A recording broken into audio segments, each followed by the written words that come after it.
તમને આશ્ચર્ય પમાડી દેશે। યુટ્યુબ આખી દુનિયામાં ઉપલબ્ધ છે। દુનિયામાં યુટ્યુબ ઉપર પોતાના વિડીયો મૂકીને રમતા રમતા કોણ સૌથી વધુ રૂપિયા કમાઈ રહ્યું છે તે તમને ખબર છે? જેમ સ્ટીફન જીમી ડોનાલ્ડ્સ, જેનું ઓનલાઈન નામ મિસ્ટર બીસ્ટ છે, જેણે ચાલુ મહિનાની 7 તારીખે હજુ માંડ 27 વર્ષ પૂરા કર્યા। આ નવયુવાન કલાકાર યુટ્યુબ પર વિડીયો અપલોડ કરીને સૌથી વધુ રૂપિયા કમાયો છે અને કમાતો રહે છે।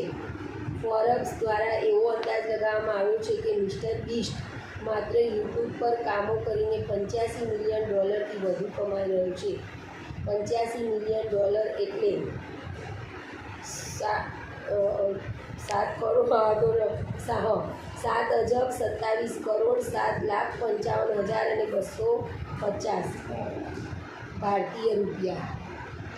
પણ ખુરદીની વાત એ છે કે આટલું કમાઈ રહ્યો હોવા છતાં મિસ્ટર બીસ્ટ જાહેરમાં એમ જ બોલતો રહે છે કે પોતે હજુ ખાસ ધનવાન નથી। બોલો।